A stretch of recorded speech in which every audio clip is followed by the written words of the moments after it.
Okay, dito sa chapter 14 ng St. Luke, ito yung main scripture na ginamit at binasa ni Bati Banham. Sa verse 16 ng St. Luke chapter 14, basahin ko na lang ng dahan-dahan.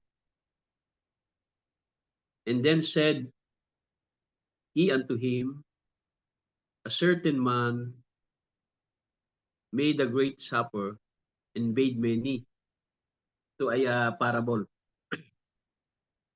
And sent his servant at supper time to say to them that were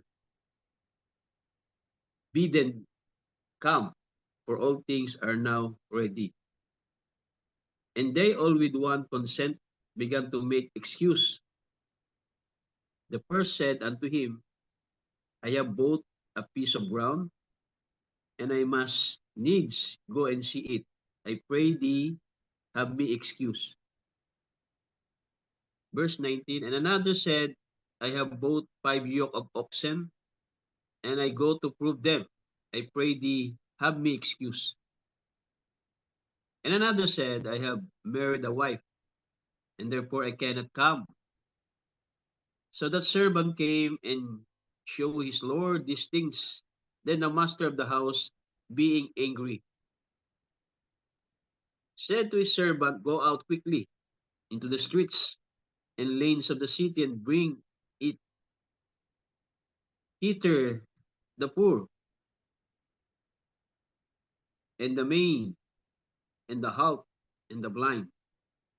And the servant said, Lord, is, is it is done as thou hast commanded, and yet there is room.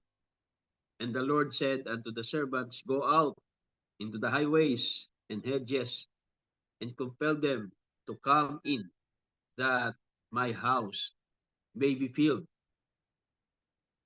For say unto you, that none of those men which were bidden shall taste of my supper. Amen. So, tayo manalangin sa mga nabasa na yan. I hope dito kinuha ng propeta sa scripture na to, dito sa parable na to, ang title na ginamit niya na is your life is worthy for the gospel? Let us pray. Dakilang Ama, salamat Lord sa umagang ito, sa ibibigay mo sa amin ng araw na ito upang kami Lord ay makakatipon-tipon sa pakikinig ng iyong salita, sa mga pasasalamat at mga patutuo. Narito kami sa buhay na ito, Panginoon, na kung saan ay nag-i-struggle sa mga things of the world, sa anumang mga pangangailangan. Pero sa araw na ito, Panginoon, ipinagkaloob mo sa amin na kami, Lord, ay magsama-sama sa iyong minagaling na salita. Kami, Lord, ay magkaroon ng pakinig sa sinasabi mo ngayon sa umagang ito, Panginoon. Kaya salamat sa iyo, Lord. Patawarin mo kami sa aming mga sala, sa aming mga pagkukulang, sa aming mga kahinaan, sa aming mga hindi mga magagandang bagay na nagagawa namin. At habagan mo kami patuloy, Panginoon, at patuloy mo kami ingatan sa araw. Palain mo ang bawat isa. In the name of our Lord Jesus Christ, we pray. Amen, amen. Okay, so yan yung ating scripture na binasa. I believe na magkaroon tayo dyan ng inspirasyon at maunawaan natin yung parable na yan. Amen? Siguro umpisahan natin basahin yung message na yan sa paragraph. Siguro si Anika na rin ang magano, no,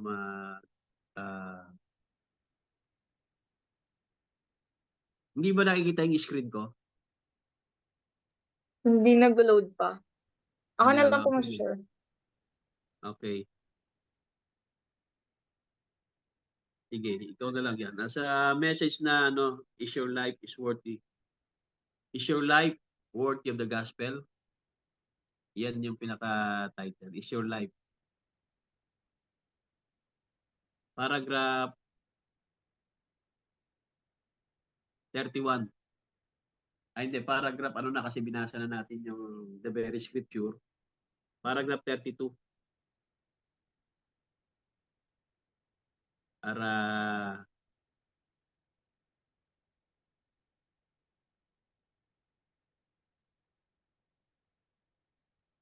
paragraph 32.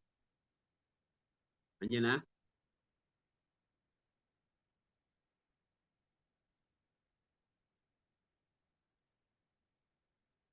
Paragraph 32 hanggang 36. Okay, tuloy-tuloy lang yan. Lakihan mo lang yung ano, yung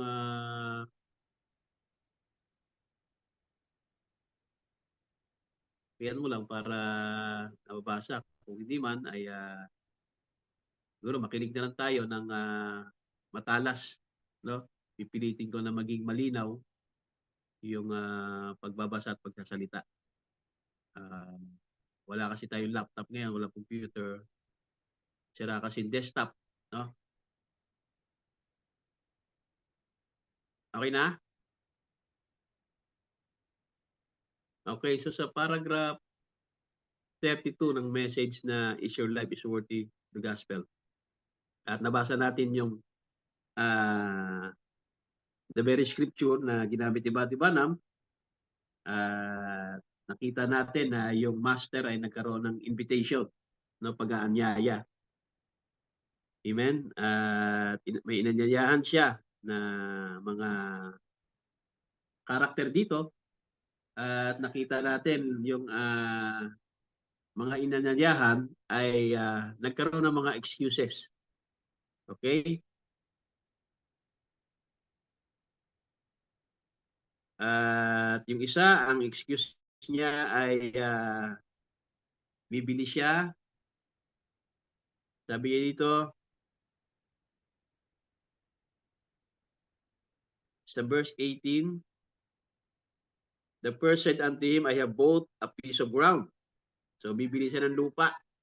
Kaya sabi niya na excuse siya, hindi siya makakapunta.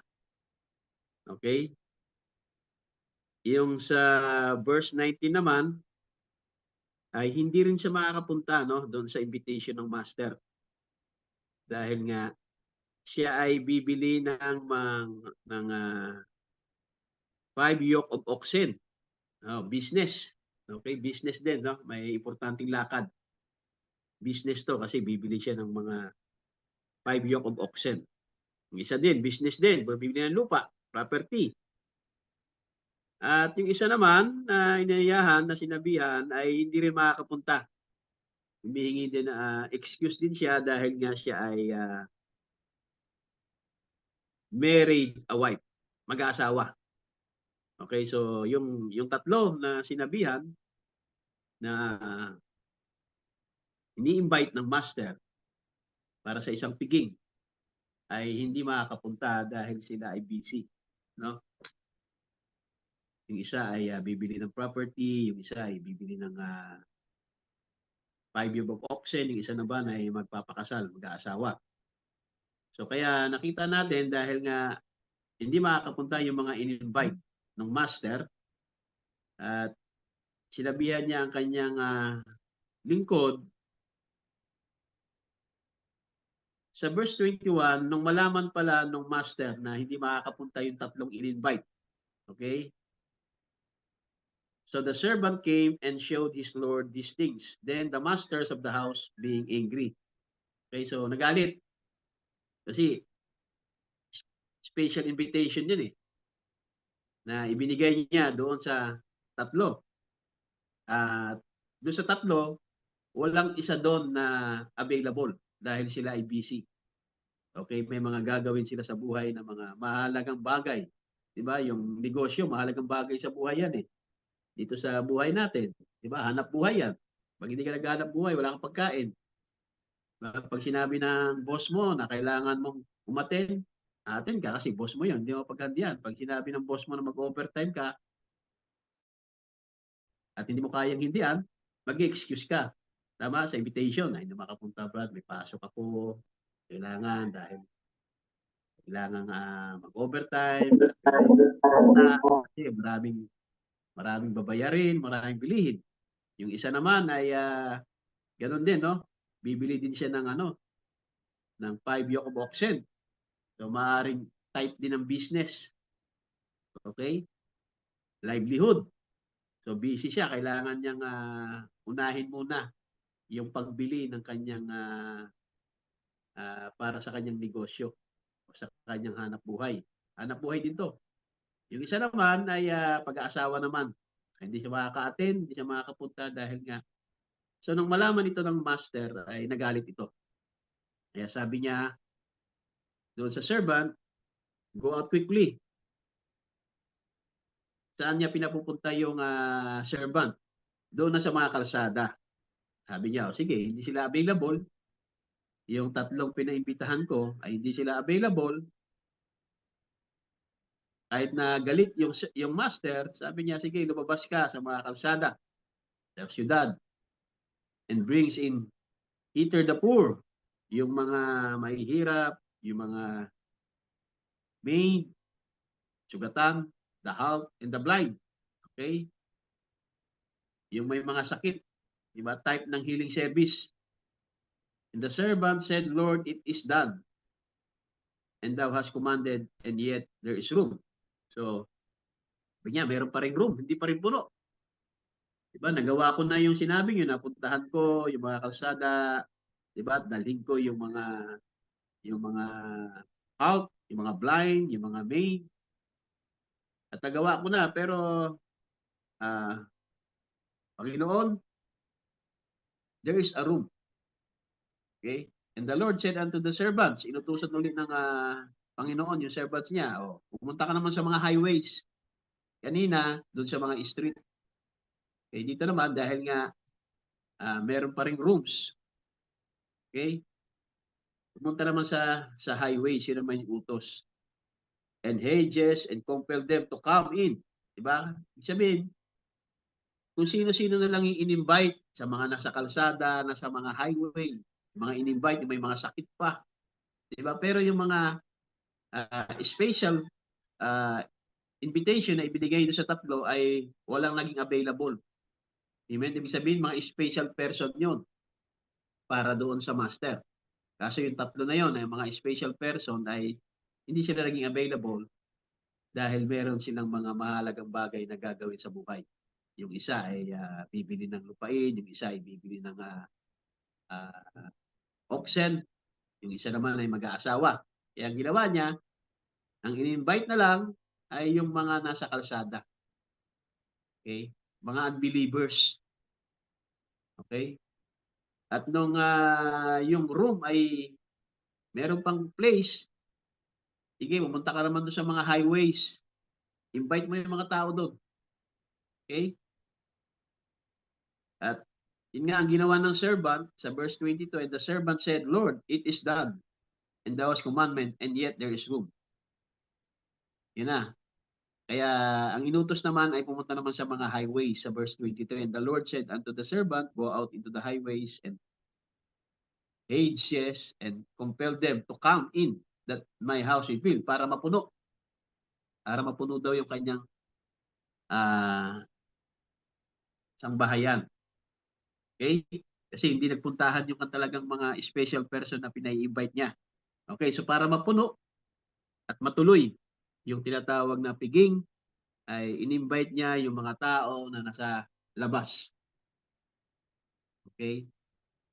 Na hindi niya kilala, basta kung sino yung makita mo, bulag man yan, pipi man yan, may sakit man yan, i-invite mo na pumasok sa piging. Okay? The verse 24, for I say unto you, that none of those men which were bidden shall taste of my supper. Yung mga in-invite sa labas, ay sila yung makakatanggap o makakatikim ng supper ng master. Okay, yung mga hindi pumunta na in-invite, of course, hindi nila matitikman, kapatid. They shall not taste the supper. Okay, pero yung mga in-invite na pumunta, sabi dito sa 24, for I say unto you that none of those men which were bidden shall taste of my supper. And there went great multitudes with him, and he turned and said unto them, If any man come to me and hate not his father. Okay, so hanggang 24 lang pala tayo. Yun lang yung binasa ni Brother Branham. Now, tingnan natin dito yung binigyan ng paliwanag ni Brother Branham itong scripture na to. Dito sa paragraph 34 na. Okay, paragraph 34. Jesus here is saying, man always tried to make excuses. Amen? Not to receive God's word of His invitation. Alam natin, every Sunday, God's word of His invitation. Tama? Pero, sometimes, nagkakaroon tayo ng mga excuses. Lahat tayo. At kanina nga, ay meron na akong excuse eh. Gusto ko mag-excuse kasi nga, putol-putol yung signal, yung wifi connection, at malakas ang ulan, maingay. At hindi rin maganda yung pakiramdam, ano? Kaya nagkaroon na ako ng excuse.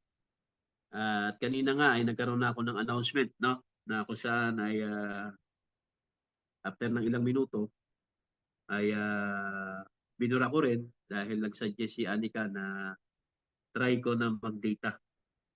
So naisip ko rin, sige, at baka kapag time na ng pag-preach ay tumigil na rin ulan. So ito'y biyaya ng Panginoon, wala nga ulan eh. Hindi umuulan ngayon. Okay? So lahat tayo ay nagagawa natin yan, yung mga excuses na yan. Amen. Though it be firmly proven to them that is his supper and his invitation, but man is constantly making excuses. Okay? Yan yung nagagawa talaga ng tao.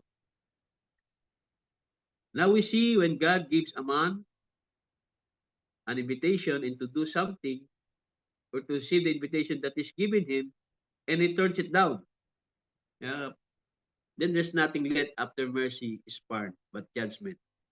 If you step over boundaries of mercy, there's the only one thing left and that is judgment. So yan yung nakakatakot na i-turn down natin ang invitation. Okay?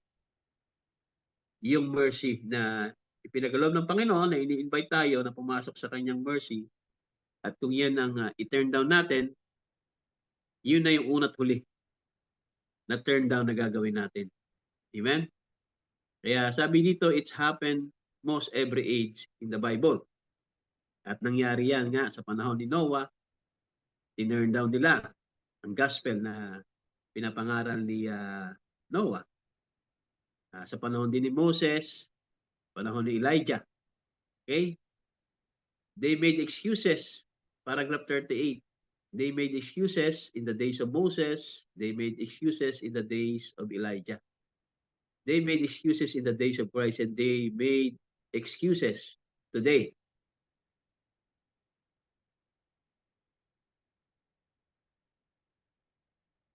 Talon tayo sa paragraph 51 na. 51. Ito na si 51. Para hindi natin masyadong yan. So paragraph 51 na. Okay? So ito yung nangyari doon sa binasa natin na scripture sa Luke chapter 14, okay, verse 16 hanggang 24. He bid 3 times. Di ba? Nag-anyaya siya ng 3 beses. Okay, yung unang pag-aanyaya niya, doon sa 3 ay merong excuses. Then, another na pag-anyaya niya, doon naman sa streets, doon sa may mga sakit. Okay? At sumunod, doon naman sa highways. Okay? So sabi niya, he bid 3 times. 3 times he sent out and they did not listen to the peace. Then he sent again and he said, go and compel those people to come. The table has got to be set. Okay. Pakita natin na kung mag-i-invite ka sa mga nasa labas, sigurado yan, konti lang naman ang pupunta. Amen? Karamihan, hindi rin makakapunta. Pero yung mga nasa loob na mismo, ay yun ang pinaka malungkot na bagay, yung member na talaga, pero may mga excuses pa. Yung mga nasa labas, nasa streets, nasa highways, of course may mga excuses yan kasi unbeliever yan. Okay, pero yung ang kinagalit ng master, yung nasa loob na ng house niya, na ini-invite niya, ay may mga excuses sila. Okay? Yung mga in-invite doon sa mga kalsada, kung hindi man yan makapunta, kasi ini-invite lang yan eh, diba? Ay hindi magagalit yung master kung hindi pumunta. Kasi hindi niya naman kilala in the first place talaga yun eh. Basta pina-invite niya lang para lang mapuno yung room. Nung ginawa yun ng servant, in-invite niya na yung mga nasa kalsada, hindi pa rin napuno yung room. Kaya sabi niya, sige, pumunta ka naman sa mga highways. Amen? Kaya ang tinatanong dito ay hindi yung mga tao na kung saan ay mga unbeliever, kundi mga believer. Kaya tinatanong yung mga believer, is your life is worthy of the gospel? Mga believer po yan ang tinatanong ni Brother Branham. Hindi yung mga nasa labas ng kalsada, hindi yung mga nasa highways na mga in-invite, kundi yung nasa loob mismo ng church, yung mga believer. Diyan kinuha ni Brother Branham yung title niya sa scripture na yan. Okay? At yung mga type ng mga believer na mga in-invite ay mga busy sila. Busy sa kanilang mga buhay. At tayo din mga kapatid ay nangyayari sa atin yan. Sometimes, pag may mga importanteng lakad tayo, lalo kung out of town, lalo kung yan ay outing, okay? O yan ay pagkakaperahan, pagkakitaan, of course, gagawa tayo ng excuses. Okay, mag-excuse tayo, ay bad, hindi mo na ako makaka-attend. Kasi titingnan ko muna yung lupa doon. O hindi mo na ako makaka-attend kasi bibili pa ako ng mga pangnegosyo ko. Diba? Hindi ako makaka-attend kasi may a-attendan ako na kasal. Diba? May a-attend ako ng mga ganitong company outing o company, ano bang tawag doon? Yung building, team building. Diba? May mga ganyan tayong excuses. Tama? Kaya lahat tayo, hindi lang kayo, pati ako din kanina, meron na akong excuse eh. Nag-excuse na ako kanina kung nabasa ng iba, no, nagbigay na ako ng excuse na wala mo tayong gawain dahil nga mahina ang signal, putol-putol, tapos malakas ang ulan. So maging ako ay na-tempt din na magkaroon na ng excuses. Amen? Pero I believe, hindi pinahintulutan ng Panginoon. Amen? Kaya nandito tayo ngayon, mga kapatid, nakikinig ng mensaheng ito. So tingnan natin yung ating mga sarili, tingnan natin yung ating mga little loose, okay? Yung ating mga maliliit na loose ends sa paglilingkod sa Panginoon bilang Christian. Okay?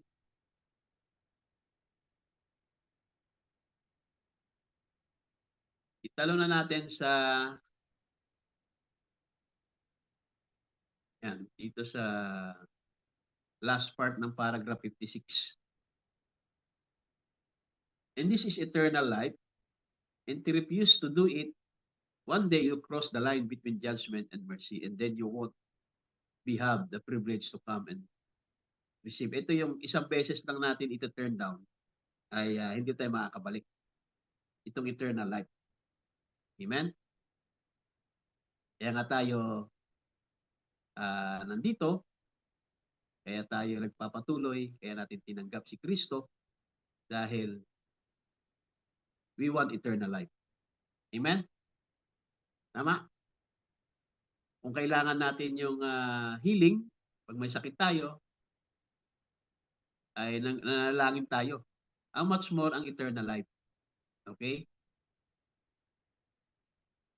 Kaya kapag ito ay nirefuse natin, itong eternal life, tayo ay tumawid na sa linya, sa guhit, sa pagitan ng judgment at mercy. And then you won't have the privilege to come and receive it. At yan mga kapatid, ay nangyari yan doon sa young rich man. Okay? binigyan siya ng pagkakataon ng ating Panginoon na tumanggap, mga kapatid, ng eternal life dahil yun ang hinahanap niya eh. At yung young rich man ay tipo din ng believer. Naniniwala siya kay Jesus Christ. At naniniwala siya na si Jesus Christ, mga kapatid, nandun yung eternal life. Okay? Pero nung in-invite siya, come and follow me, tinurn down niya yung eternal life. Kaya siya ay tumawid na between judgment and mercy. Amen? Kaya dumating ang time, nung binawi ang kanyang buhay, pagmulat ng kanyang mata, nakita niya, nalaman niya na siya ay nasa hell. At nakita niya si Lazaro nandoon sa taas, nasa boso ng Abraham. So, pagdating sa kapag ang tao ay namatay, wala na pong repentance. Amen? Kaya makita natin na habang tayo ay may buhay pa, mga kapatid, amen? Habang malakas pa tayo, ay patuloy nating tanggapin ang eternal life. At walang iba, ito ay sa pamamagitan ng kanyang Word of God. Amen? To you people who come here, I'm not responsible for those or other ministers speaking to. Yan. Hindi responsable si Buddy Branham doon sa mga ministro. Dahil kung ano pinapangaral ang mga ministro, sila ay responsible doon sa kanilang mga pinapangaral, doon sa mga congregation nila. Okay? Si Buddy Branham responsible kung ano yung kanyang pinapangaral. Amen? Then, talon tayo sa paragraph 59. 59? Tama? Ay, hindi na. Paragraph, malakas na ang ulan. 129. Paragraph 129. At hindi natin masyadong pagkakahabain ito. Yan, paragraph 129. Punin na natin yung pinaka-highlights ng mga mensahe, mga sinabi dito ng propeta. Paragraph 129. A Christian is not a tool or some kind of mechanical wrench to a great big religious regime. A Christian is not some kind of a tool that keeps religious organization moving. A Christian, that is not a Christian. A Christian is to be Christ-like. And a Christian cannot be a Christian until Christ comes into the life. Kaya yung nakaraang Sunday, no? Maalala nyo, inalakay natin yung message, iba diba, na what is the Holy Ghost. Meron na sinabi doon na merong tawag na difference. Malaking kaibahan sa tinatawag na just a Christian or a professed Christian sa tinatawag na spirit-filled Christian. Amen? Malayo ang kaibahan nun. Yung just a Christian ay masabi natin na siya ay believer na rin, no? Pero siya ay nasa process. Siya ay dumaan na sa justification and sanctification. Pero hindi pa siya nababaptize ng Holy Ghost. Yung spirit-filled Christian naman, sila yung tunay talaga na spirit-filled Christian. Sila ay nabaptize ng Holy Ghost. Kaya nga, a Christian is to be Christ-like. And a Christian cannot be Christian until Christ comes into the man. The life of Christ in him. Yun yung tunay na spirit-filled Christian. Kapag yung buhay ni Kristo, the life of Christ in him, then it produces the life that Christ lived. Yun daw ipoproduce ng tao na yon. Kung siya ay nabaptize ng Holy Spirit, yung life that Christ lived, you do the things what Christ did. So ano ba yung buhay ni Kristo nung siya ay nasa lupa? Tingnan natin yung karakter ni Christ para matawag natin yung sarili natin na Christian. Okay? Salaminin natin uli yung ating sarili doon sa buhay ni Kristo nung siya ay dito na sa lupa. Okay? What I'm talking about, paragraph 130, personal relationship to Christ. What it is your life worthy of the gospel? Is our life worthy of the gospel?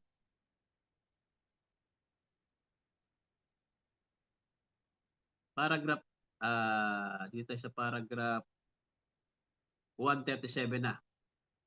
No? Okay. What it is because that the people, like they did in the days of Christ,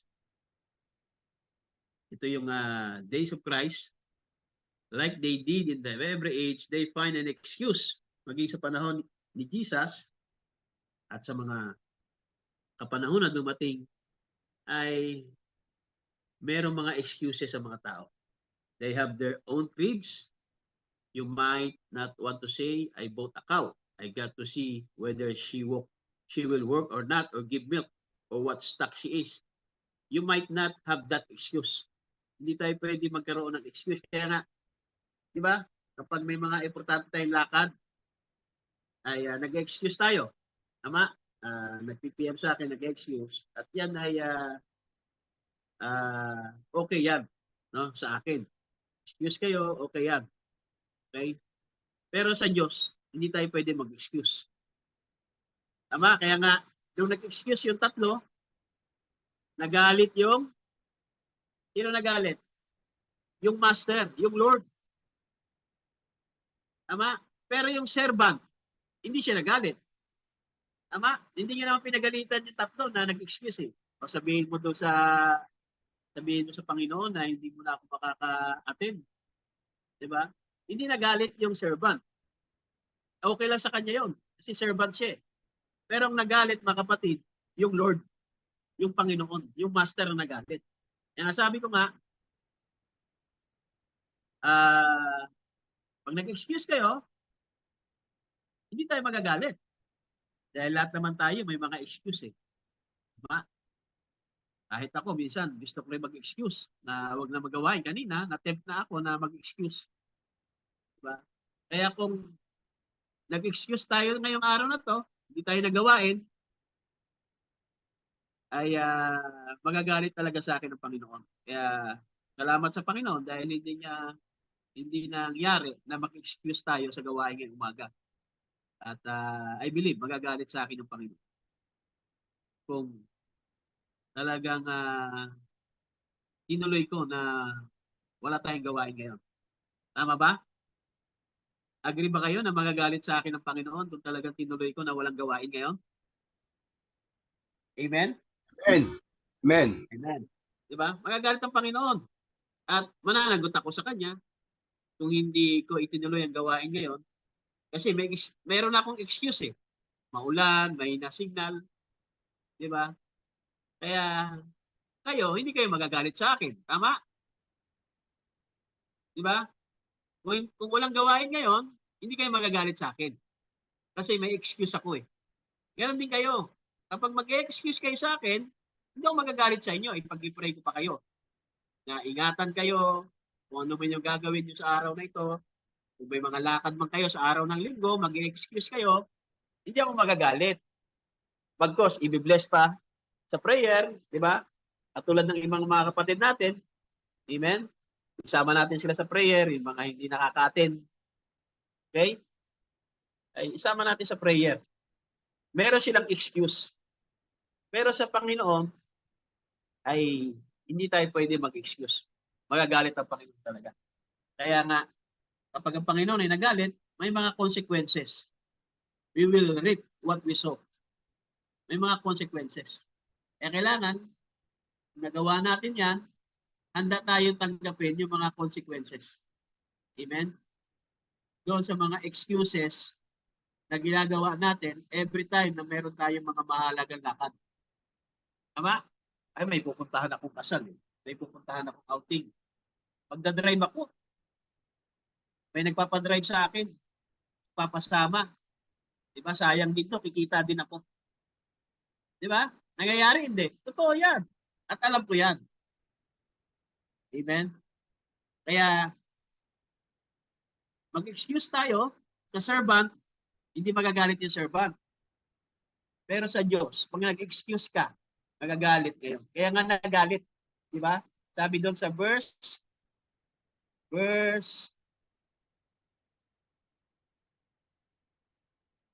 na yun. Verse 21. So the servant came and shewed his lords these things. Then the master of the house, being angry, nagalit yung master of the house, yung lord of the house, doon sa excuses ng mga believer. Pero yung servant hindi nagalit, kundi sinusunod niya lang kung ano yung inutos ng master at kung ano lang yung mga sinabi ng servant na mga excuses. Okay? Kaya tayo ay servant. Ang servant ay hindi siya magagalit, pero ang Diyos magagalit sa atin. Ano mang excuses yan. Kaya nga, ang title, di ba, na every time na ginagawa natin yung excuses, worthy ba tayo sa gospel? Every time na may excuse tayo, diba, Brother Rolly, nag-PM sa akin kanina, may sakit. Tama? Sabi niya, Pastor, isang linggo na ako may sakit, masama pakiramdam ko. Pero hindi siya nag-excuse na hindi mo na ako aatin. Kaya kapiling natin si Brother Rolly. Diba? Kahit na meron siyang hindi magandang pakiramdam ngayon, may lagnat siya, o may umuman siya, o ano may nararamdaman niya, ay hindi siya nagbigay ng excuse. Pero ako kanina, talagang meron akong excuse, na-tempt na ako. Kaya nawa, ang Panginoon ay hihingi ako ng kapatawaran kanina, na nagkaroon ako ng announcement kanina, na wala muna tayong gawain. Amen? Dahil kung nangyari yon ay tatamaan tayo ng mensahe, ng salita, na worthy ba tayo? Kaya nga Is nag-chat our ako life na worthy? naghihintay ako eh. Amen? Kaya nga nag-chat ako na naghihintay ako. Kaya nga hindi pinahintulot ng Panginoon yung excuses ko kanina. Kaya nung sinabi ni Anika na mag-try ako sa data, ay nag-change ako ng excuse. Kaya sabi ko, sige, try mo mag-Zoom at try natin na mag-connect. Amen? Kaya dali-dali, gumawa ng Zoom si Anika, account. Then, tinry ko makapasok at nakapasok naman. Ayun, napuputol nga. Kaya nga, niloadan ako ni Nika ng data para makapasok ngayon. Amen? So, salamat sa Panginoon dahil hindi niya hinayaan na matempt ako doon sa excuses na yon. No? Kaya, mihingi ako ng kapatawaran sa Panginoon kanina na nagbigay ako ng reasoning. Ang tawag doon, reasoning na eh. Diba? Yung excuses na yon, ang tawag talaga doon, reasoning. Amen? So, pagdating sa Diyos, hindi ka tanggap-tanggap sa Diyos ang reasoning. Kaya doon sa binasa natin, nagalit yung Lord, yung Master, doon sa mga reasoning ng mga believer. Okay? Dahil yung mga reasoning na yon, hindi ka tanggap-tanggap. Ay, bibili ako ng lupa eh. May lakad ako. Ay, bibili ako ng mga pangkabuhayan namin. Diba? Bibili ako ng pagkain namin. Ay, may lakad ako. Meron importanteng lakad. Diba? May kasal ako na aatinan. May birthday akong aatinan. Diba? So lahat yan ay hindi katanggap-tanggap na excuses sa Panginoon. Pero doon sa servant, hindi naman nagalit yung servant eh. Hindi tinanggap niya yon na excuse. Pero doon sa master, hindi niya tinanggap na excuse yon. Tinanggap niya yon as reasoning. Amen? At hindi tayo pwede mag-reasoning sa Diyos. Kaya nga, hindi natin pwede sabihin, ay, mauunawaan na naman ng Diyos to. Maiintindihan naman ng Diyos. Diba? Hindi Diyos yun. Dinadaya tayo ng sarili nating reasoning. Okay? Kaya nga dito, nabasa natin, nagalit. Amen? Kaya, I believe, ang Panginoon din, nagkakaroon din siya mga kapatid ng tinatawag na galit. Dahil ang Diyos ay hindi siya natutuwa sa mga reasoning na yan. Amen? Yeah, that's why ay pinipermit ng Diyos ang mga consequences. Hinahayaan ng Diyos. Amen? Tuloy natin. Paragraph, ano na tayo?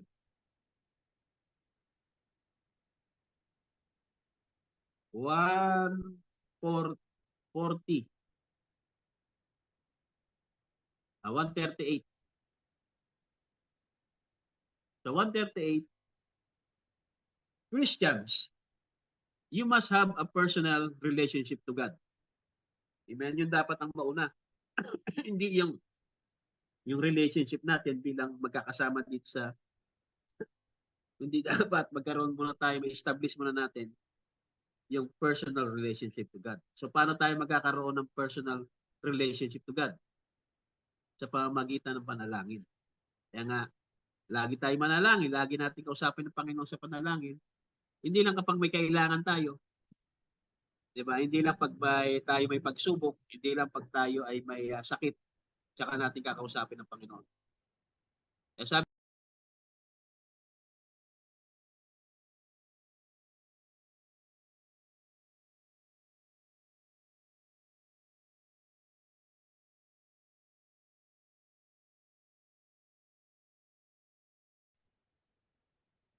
okay? Eh sabi dito, in order to be a son of God, you must become relation to God. He must be your father in order to be his son. And only his son and daughters are saved. Not members of church, but son and daughters. There's only one thing that will produce that. That's the new birth. Okay. So para tayo magkaroon ng tinatawag na maging anak, kailangan meron tayong new birth. Okay? There's the only one thing will produce, that's the new birth. The new birth is the only thing that will produce relationship to God, the sons of daughter God. When this take place, then the men.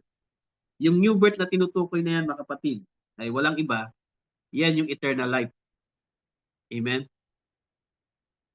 Yan yung life ni Jesus Christ na nasa atin.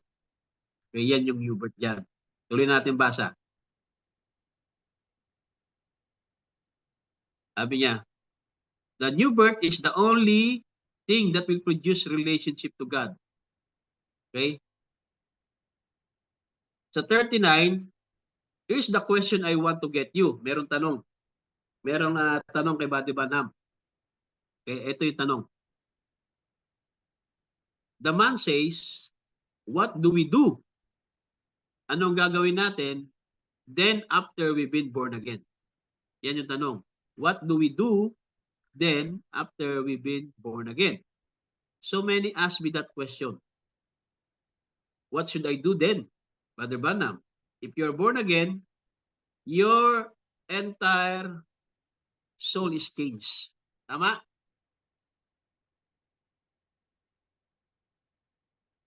Mali pala. If you're born again, your entire nature is changed.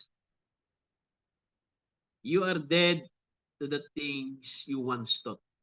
Okay, kaya hindi diyan sinabi ni Buddy Banham na your entire soul is changed. Kundi ang sinabi diyan, your entire nature is changed. You are dead to the things you once thought. Okay, yan yung mga reasoning natin dito sa mga bagay dito sa ating buhay. When you say, Buddy Banham, when I joined church, I got that. Diba? Nung siya ay sumali, siya ay nagmiyembro doon sa simbahan na yon, may new birth na siya. Yan yung unawa niya. Pero sabi ni Buddy, but Brother Banham, my church, now you are not born again. Okay? Kaya hindi tayo na born again dahil nga tayo ay member ng isang church. Tama? Hindi daw. You can't be. If the very God, if His life is in you, kapag ang buhay niya ay nasa inyo, you are the life of your Father, and the very life of God is in you. The very Spirit that was in Christ in you. How can the Spirit live in Jesus Christ and write this? And then come back down in you and deny that? So kung dinideny natin, kapatid, yung mga sinasabi dito, ay wala ang buhay ni Kristo sa atin. Kung ang buhay ni Kristo ay nasa atin, ang sabi dito, he'll punctuate every word to be so. Paniniwalaan natin. Okay, tatanggapin natin kahit masakit. Tama? Then if you say, well, I'm good member of the church, that don't have one thing to do with it. Kahit pa ikaw yung pinakamabait sa simbahan pa. 144. But there's one sure things you will do. You will bear the fruit of the Spirit. Yan. Kung may new birth ka, amen? Kung ikaw ay spirit-filled na, meron daw mga bagay ka. Okay? Sabi doon kanina, ano ang gagawin? What will we do after daw na maborn again ka? Magkakaroon tayo ng tinatawag na will bear the fruit of the Spirit. And the fruit of the Spirit is love, joy, peace, faith, suffering, meekness, gentleness, patience. Your temper will not be. Tama? Magkakaroon ka kasi na ng patience eh. Kaya yung temper mo, wala na. Yung madaling magalit. Okay? Just remember, when you got that poisons the Holy Spirit away from you. Aalisin na yun. Diba? Yung temper mo, aalisin ng Holy Spirit, lalasunin ng Holy Spirit. Okay? Yung temper. Okay? Dahil ang ipapalit niya ay yung fruit of the Spirit is love, joy, peace, faith, long-suffering, meekness, and gentleness and patience. So, yan yung mga mangyayari after na ang isang tao ay na-born again. Magkakaroon siya ng fruit of the Spirit. Okay? Your temper will not be. Just remember, okay, when you got that, the poison of the Holy Spirit away from you. Diba? When you get to a place that you want to push with everybody, you come along to there's something wrong. Diba? Yung nakikipag-debate, dinidebate mo. Diba? Kaya nga, hindi dapat tayo nakikipag-debate na. Kung ayaw maniwala, siniran mo, ayaw maniwala, huwag natin debatihin. Kung ano man yung sasabihin sa atin na Armenian ang unawa nyo, huwag nyo nang debatihin. Hayaan nyo na lang. Kasi nga, ang fruit ng Holy Spirit daw ay love, joy, peace, faith, long-suffering, meekness, gentle, patient. Your temper will not be. Okay? Kaya kung merong magsasalita ng hindi maganda, laban sa inyo, laban sa church, laban sa pastor nyo, ay palampasin nyo na. Okay? Dahil ang fruit of the Spirit daw ay love, joy, peace, faith, long-suffering, meekness, gentleness, patience. Kahit pinamamalian pa yung turo nyo. Okay? Yan daw yung gagawin after na ang isang tao ay maborn again. Okay? You come along to, there's something wrong. When you get a place where a minister will read from the Bible, that is wrong to do a certain things, and you just remember there's no Christian at all. Diba? Pag merong isang ministro, isang pastor. Diba? Pero, gumagawa pa ng mga maling bagay. Hulog sa babae, diba? Sa pera. Amen? Ano sabi diyan? There's no Christianity there at all. Amen? That is wrong to do a certain things. Just remember, there's no Christian. Kahit pa pastor pa siya. Kahit matagal na siyang pastor. Kahit naging pastor pa at kinilala mo pa siyang pastor sa mahabang panahon. That is wrong to do a certain things. Okay? Just remember, there is no Christianity there at all. Diba? Mananakot ay ano ba yung pananakot? Kakasuhan kita. Tama? Kaya yung mga kawawang miyembro, ano ang nangyari? Umaalis na lang, nagtatago. Kasi natatakot silang kasuhan. Diba? Isa kang pastor, tatakutin mo yung mga miyembro mo dahil hindi na sumunod sa iyo, okay? Hindi na nag-agree sa iyo, tatakutin mong kakasuhin, matatakot talaga yan. Kaya yung isa, Brother Felix, ayun, nagdating daan na lang. Tama? Totoo ba yan? Totoo yan. Di ba? Nagdating daan na lang siya. Amen? Dati mong member, dati mong kasama sa ministry, kung ano man yung hindi yung pagkakaunawaan, hayaan mo na. Tama? Kung magsalita man siya ng against sa'yo, ipag-pray mo na lang. Tama? Kasi yun ang ginawa ni Jesus eh. Si Jesus inaccuse sa lahat. Amen? Pero hindi nag-react si Jesus. Hindi niya sinabi, o kakasuhan kita. Ididemanda kita. Okay? A minister will read from the Bible. Magpipreach siya, magbabasa siya from the Bible, from the message. That is wrong to do certain things. Just remember, there is no Christianity there at all. That's now, by their fruits, you shall know them. Kaya nga, hindi pwede magkaroon ng fellowship. Amen? There's no fellowship. If it's the word, God said so, that the Spirit in you will cope with the word every day. Because genuine Holy Spirit will cope with the word. Because the word is life and spirit. My words are life. And if you have got eternal life, and He is the word, how can the word deny the word? What kind of person would you make God? Ano magiging tingin ng tao sa Diyos mo? Kung malaman nila na yung pastor mo pala, bihira. Diba? May issue sa babae. May issue sa pera. Diba? What kind of person you make God? Yan ba mga anti-message? Nag-aaway-away sa pera? Pag may mga bagyo? Kasi pag may mga bagyo, may mga dilubyo dito sa Pilipinas, diyan dumalabas yung mga tinatawag na pan. Kaya nagkagulo sa Yolanda Pan. Yung mga hindi nabigyan na napangakuan na hindi nabigyan, ayun, nag-alburuto. Amen? Kaya what kind of person would you make God? That's one thing you know, that you are Christian when you can fully agree upon every word of God.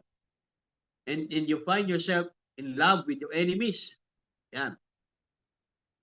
Kapag minahal mo na yung kaaway mo. Tama? Somebody say, well, he's nothing but a holy roller. And you start to get, be careful. Be careful. But when you really find yourself that you love him regardless of what they do you still love them? So, hindi naman ibig sabihin na love them, na makikipag-fellowship ka sa kanila ulit. Hindi. Ibig sabihin, hayaan mo na sila. Tama?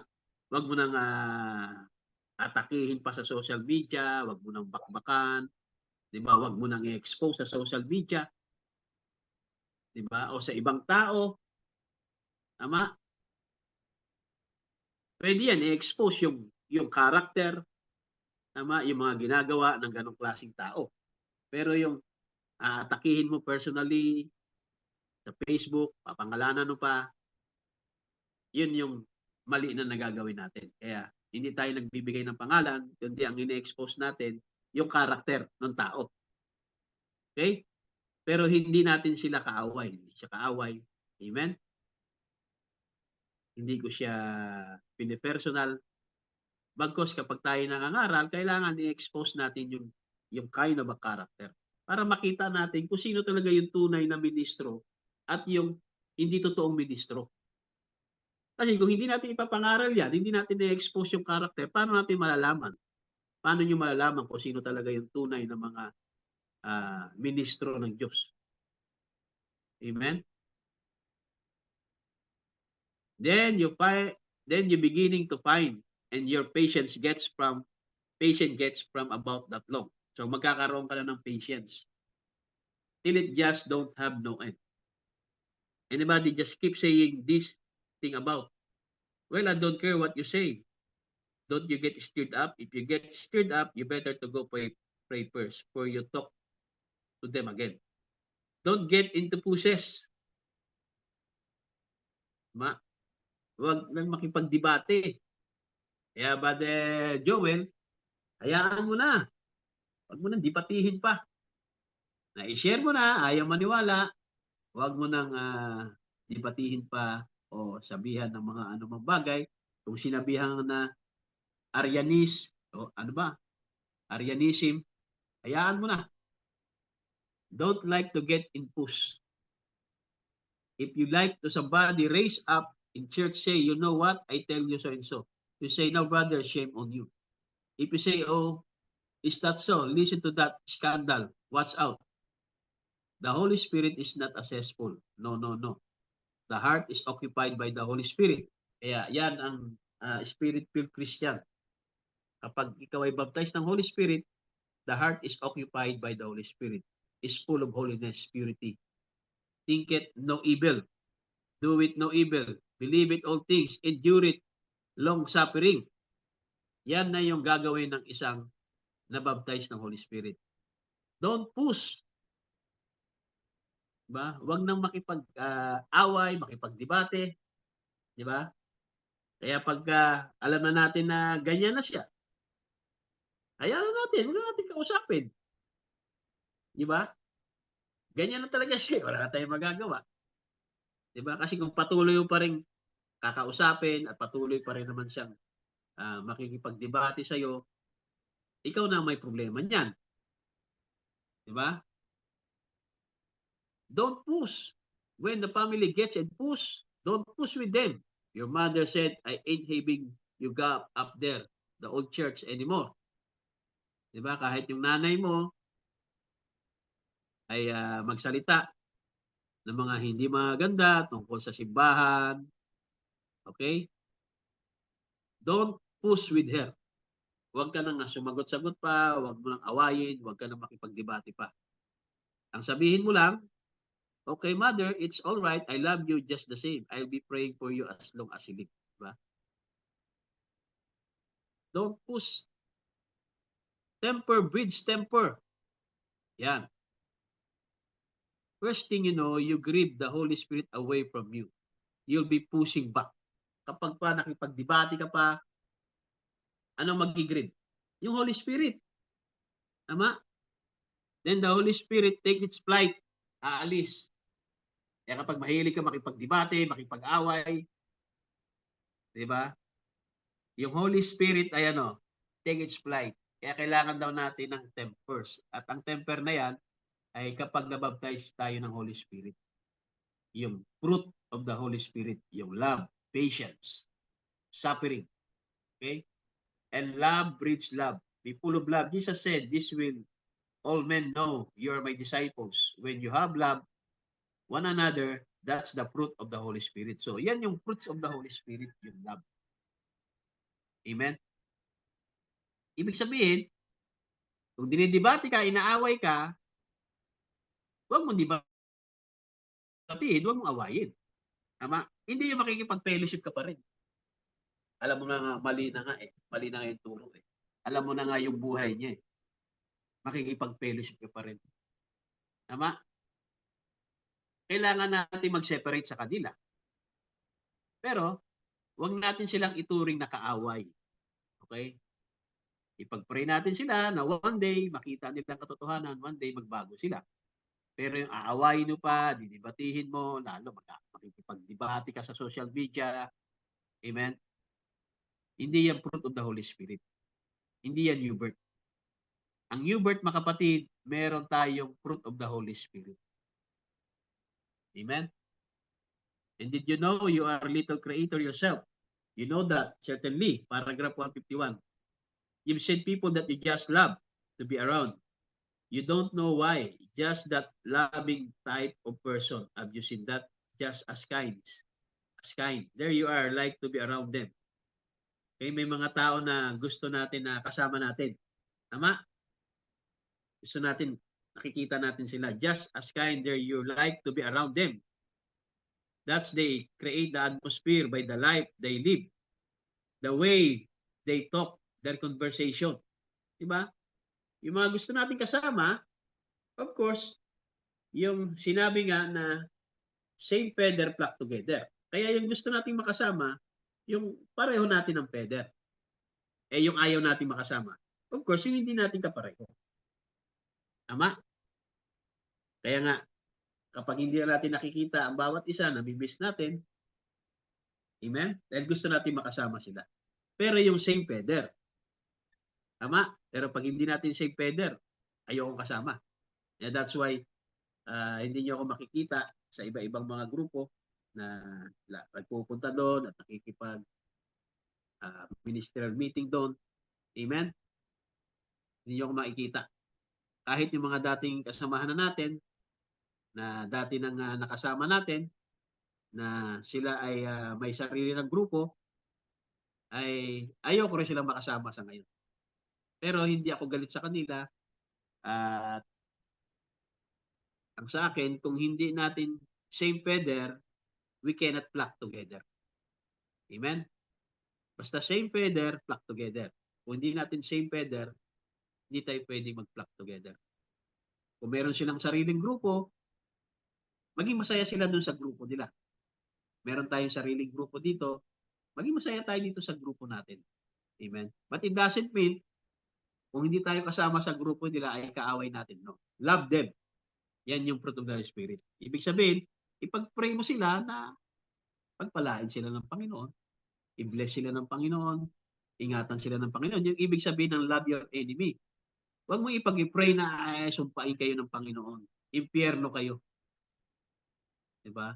Hatulang kayo ng Panginoon. Hindi. Yung ibig sabihin na love your enemy, kahit na inuusik ka nila, kahit sinisiraan ka nila, Brother Joel, ipag-pray mo na i-bless sila ng Panginoon. Bless them. Yun yung ibig sabihin na love your enemy. Pero, dahil hindi natin sila same feather, same faith, hindi natin kapareho ng same faith eh. So, walang fellowship doon. Amen? Lalo kung alam natin yung mga karakter. Tama?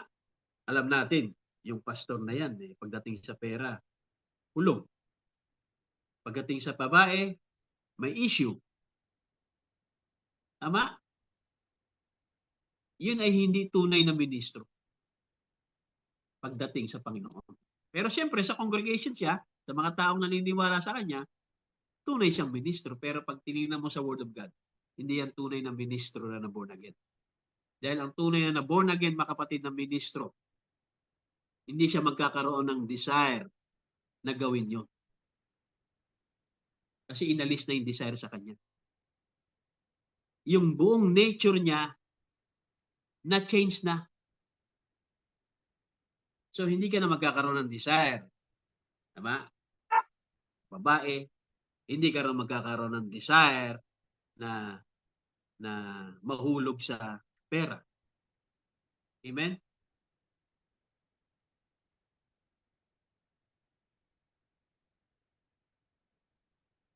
Dito tayo sa paragraph .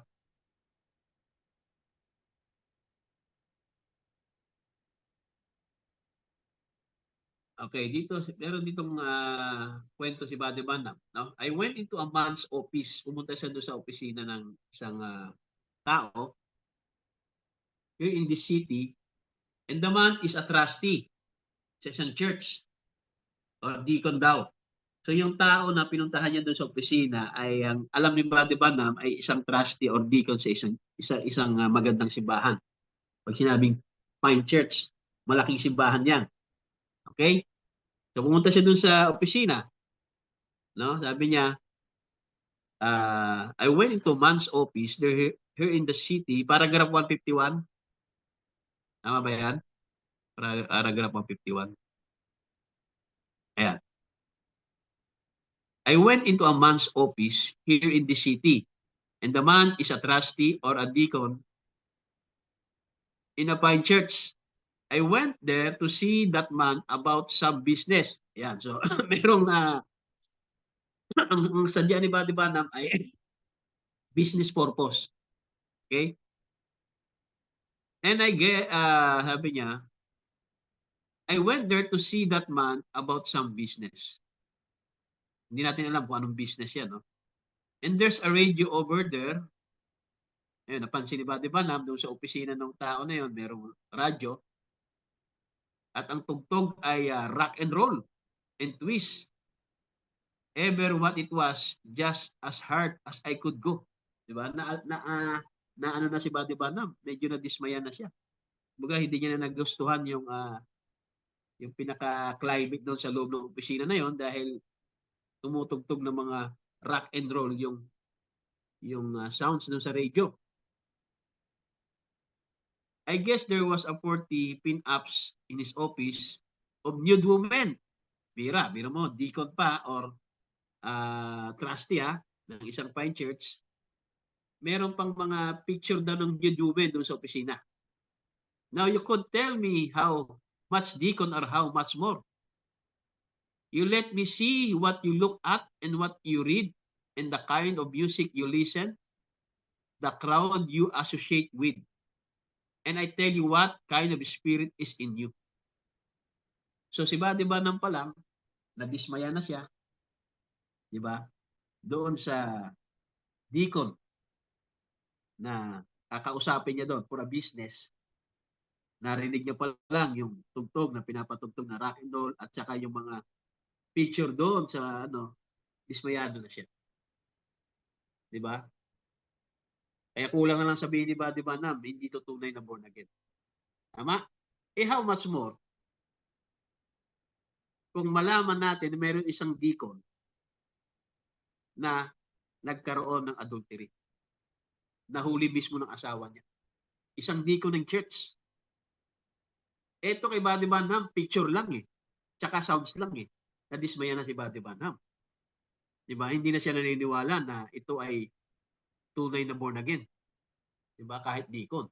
Meron deacon nahuli ng asawa na matagal nang niloloko siya. Adulterous deacon. Diba? Siguro mas lalong magugulat si Buddy Banham kung merong ganong pangyayari sa panahon niya. Okay? Picture pa lang at sounds lang nadismaya ng propeta. Okay? Kaya, yan yung magiging basehan natin kung ang isang tao ay totoong na born again. Tama? Kaya hindi porke deacon, preacher o pastor ay sasabihin natin talagang tunay na born again. No, sir. Tama? Kaya sabi niya dito,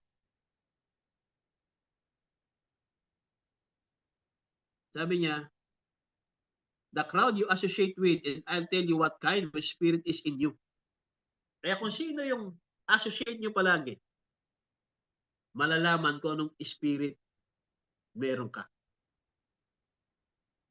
What kind? The crowd you associate with, and I'll tell you what the spirit is. You hear a guy say, just remember, I don't care what he says, his word speaks louder. His action speak louder. Okay? Mas speaks louder than yung action kaysa yung pagkasalita natin. Than what anything could say. He could testify, say he's a Christian. Diba? Ako ay evangelist. Ako ay international evangelist. Ako ay pastor. Pastor ako ng isang church na to. Diba? Meron akong mga hawak na mga pastor sa iba-ibang mga lugar. He could testify, say, I am a Christian. I am a pastor. I am an evangelist. I am a teacher. And maybe do anything. Tama? Christian ka nga, tinetestify mo na Christian ka, tinetestify mo na pastor ka, evangelist ka, di ba? Sure. And maybe do anything.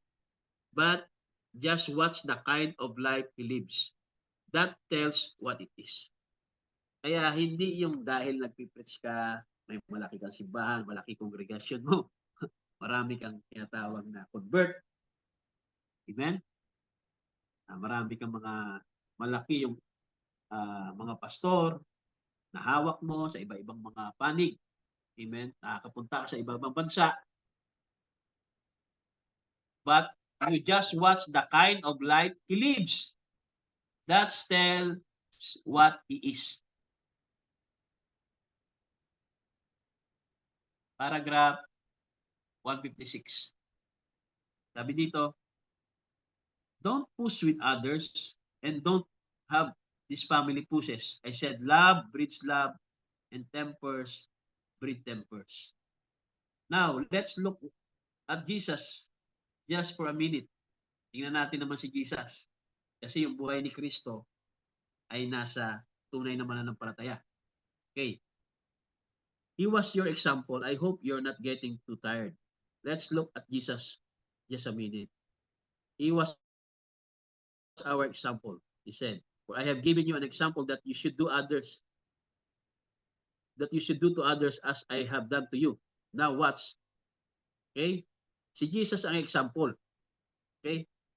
Nung si Jesus ay pine-persecute, pinagsasalitaan ng mga salita, mga accuses, si Jesus ang example. Hindi siya nakipag-debate, okay? Hindi siya nagsalita ng hindi maganda, hindi niya tinakot. Tama? When he came into the world, ito yung early ministry ni Jesus Christ, when there was as much unbelief in the world right there as there ever was, it did not even slow him up. Diba sa panahon ni Jesus, grabe yung unbelief. Hindi yun nagpabagal sa kanya. He went right on preaching just the same and healing just the same. Never bothered him. There was a critic. Amen? Kaya kung merong mga critic man, di ba, Brother Joel, may nagkikritik sa'yo, nagkikritik sa fellowship natin, si Jesus sa panahon niya, grabe yung critics niya.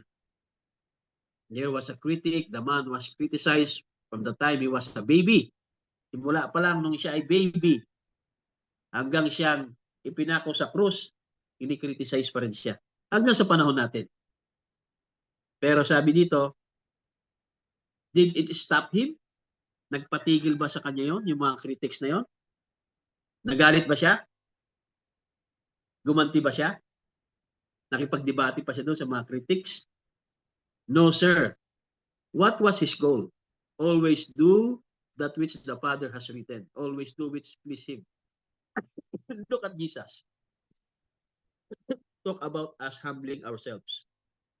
When God himself became a baby, instead of coming in a little crib somewhere in a decent home, was born out there over a manure pile in a stable amongst bowling calves.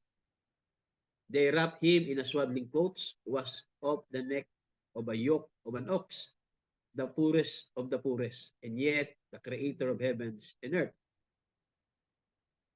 One cold rainy night, they said, "Master, we'll go home with you." He said, "The foxes has holes and the birds has nests, but I don't have even place to lay my head." Kaya buti pa yung mga foxes at yung mga ibon eh. Meron silang bahay. Pero ating Panginoon wala siyang bahay. Amen? Na gusto sanang sumama ng mga alagad. Diba? "Master, we'll go home with you." Sabi niya, yung mga foxes, yung mga ibon, meron silang place to lay. Diba? Meron silang nest. But I don't even have place to lay my head. God Jehovah humbled himself, become a man, represent in a simple flesh to redeem you and me. Who are we then? He was our example. Who I am? Nothing.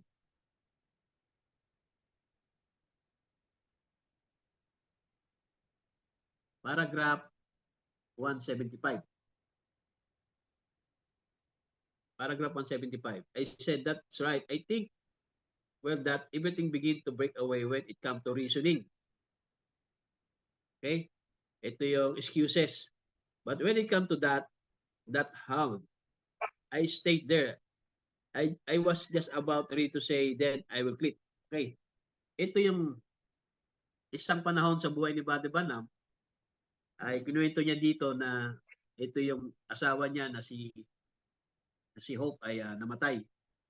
At yung anak niya rin na si Sharon, namatay din. At si Billy Paul naman may sakit. Okay. At prior to that, yung kanyang kapatid namatay at yung kanyang tatay namatay din. Sa sakit din, lahat sa sakit. Pero siya ay isang evangelist that time, nangangaral siya ng healing. Okay?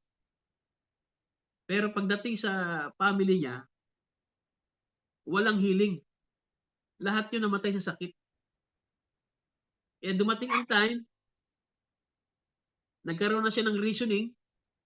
Diba si Badiba na nagkaroon na ng reasoning, sabi niya, when it come to reasoning, nagkaroon na siya ng reasoning sa isip.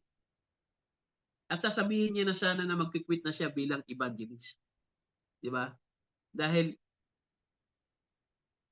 lahat ng loved ones niya, simula sa kapatid niya, tatay niya, asawa niya, anak niya, at yung anak niya pang lalaki na sa Billy may sakit. Diba? Lahat namatay sa sakit. Eh nangangaral siya ng healing. Bakit ganun? Diba? Eh sabi niya, ano ba ang kasalanan na nagawa ko? Diba? Kaya dumating ang time, nagkaroon na siya ng reasoning dahil sa matinding pagsubok na dumaan sa buhay niya bilang isang evangelist, kapatid.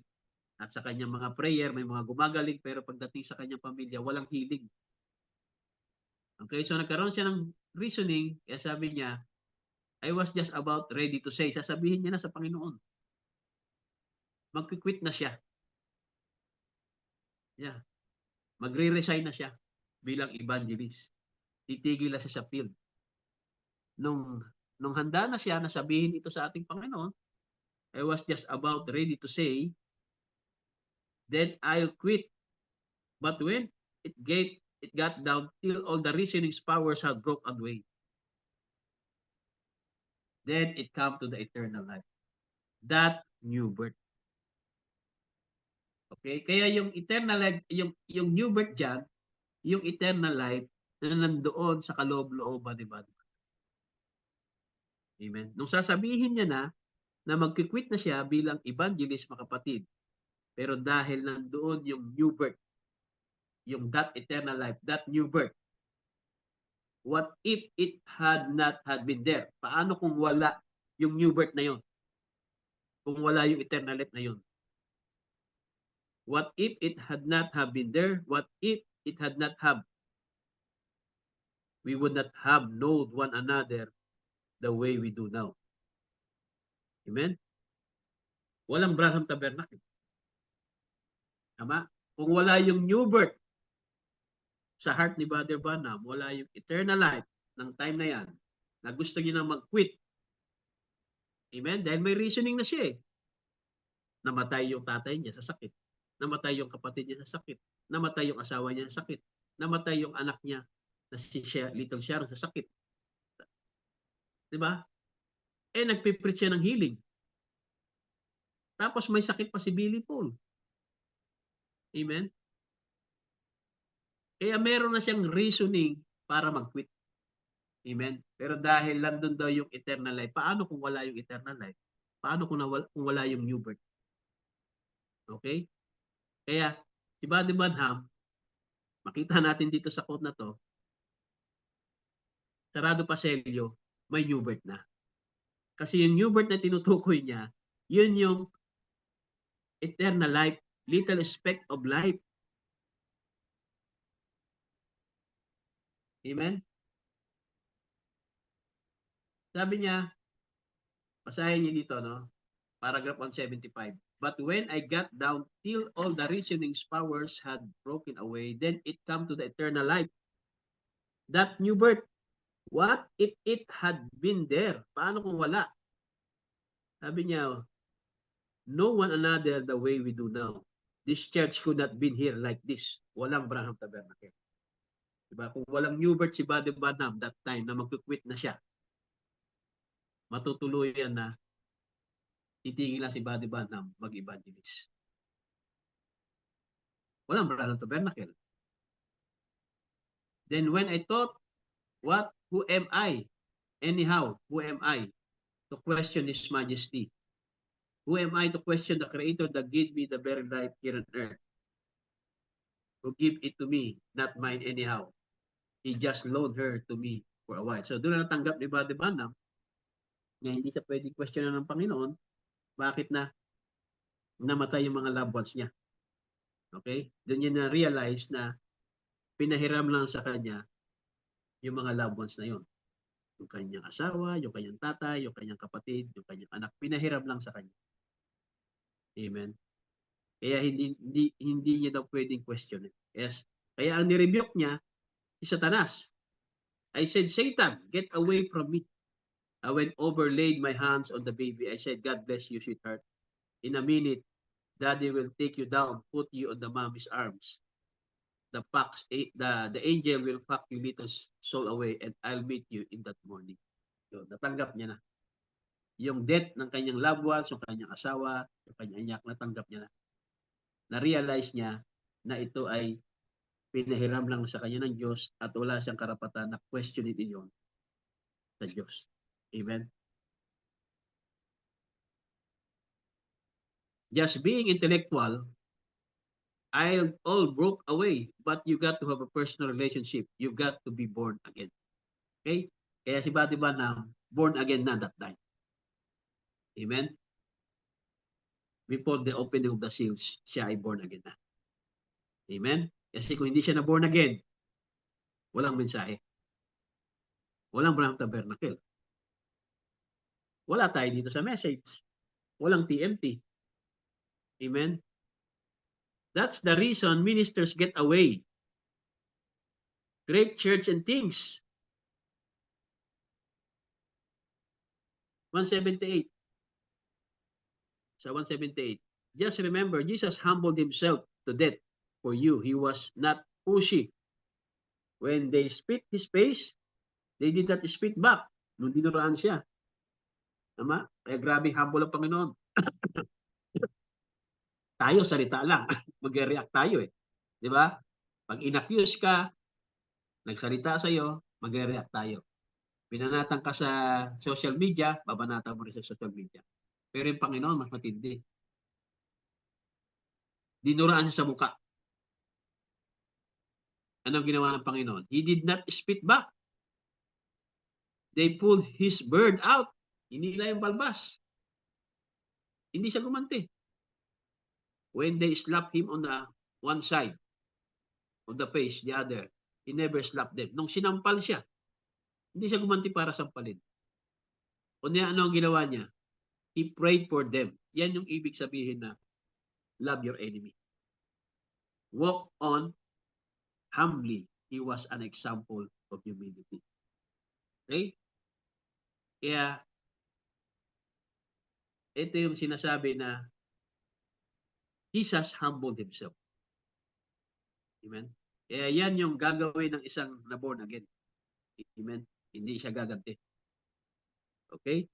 Kumbaga, ipag-pray pa siya. He was full of faith. Why? He know his words could not fail. He so lived by the word until he became the word.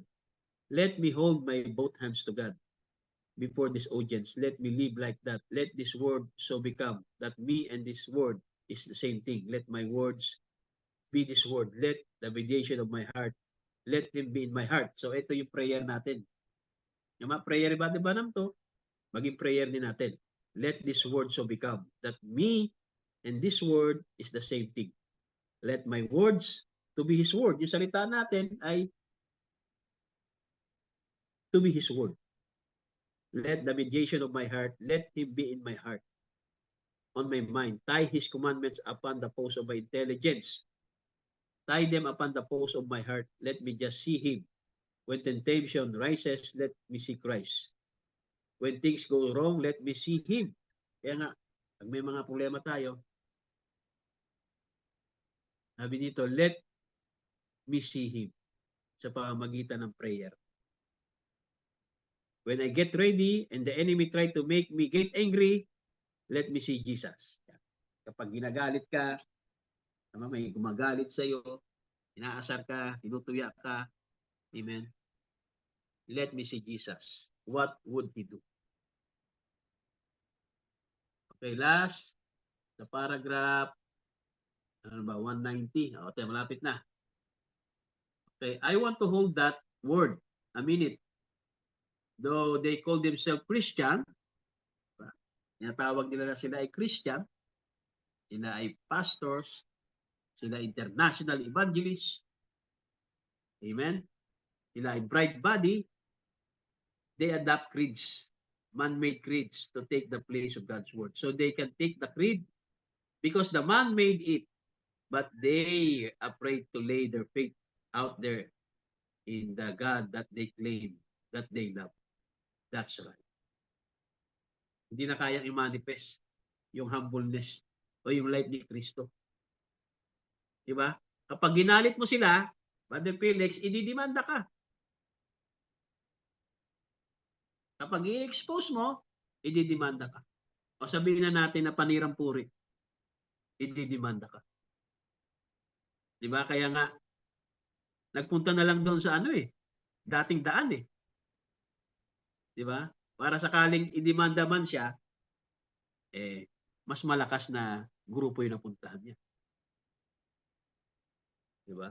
And then you say that life is worthy of the gospel?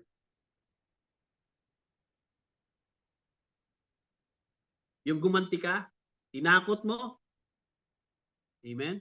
Siniraan mo, amen? Imbis na ipag-pray mo, sige Brad, kung ayaw mo na sa fellowship, pagpalain ka ng Panginoon, bahala ng Panginoon sa iyo, kung ano man yung mga paninirang puri yung gagawin mo, bahala ng Panginoon. Pero yung tatakutin, didemanda mo, kapatid. Then you say that life is worthy of the gospel? Can't be. Though they be church members, but that's not worthy of the gospel. No, indeed. Though they call themselves Christians, they love to hold to the creeds, their creeds. Pag sinasabing creeds, mga kapatid, mga aral to ng isang simbahan. The creeds institute and fulfills the thinking of the modern people of this day, and the man that's going to be success in this day has to go with the modern trend of thinking. Let me say that good and clear. A man, if you're going to be a success, you have to go with the modern thinking of this day. Gusto mo maging success?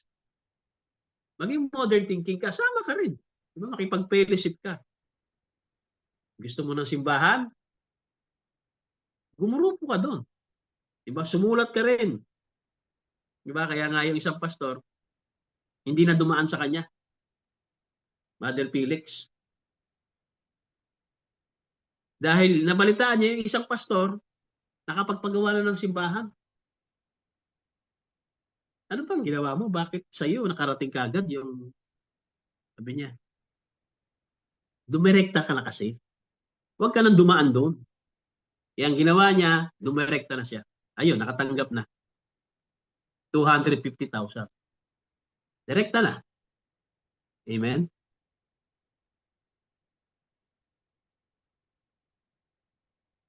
Dahil pag dumaan ka doon, okay, pinadaan mo sa kanya, kukuhaan ng tithes. Biro mo yun. Yun ay financial support sa isang church para i-develop yung simbahan nila na kubo-kubo lang. Pagdating ng pera, babawasan mo, kukuhaan mo ng tithes.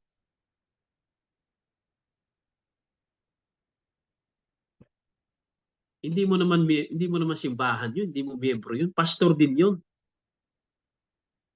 Is your life is worthy of the gospel?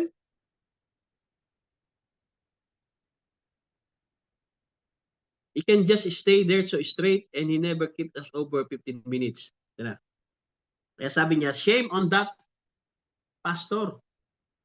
Any man that can stand in the pulpit and look upon the sin of this day and not cry out. Di ba? Kung tatahimik ka lang, okay lang yan. Di ba? Shame on that pastor.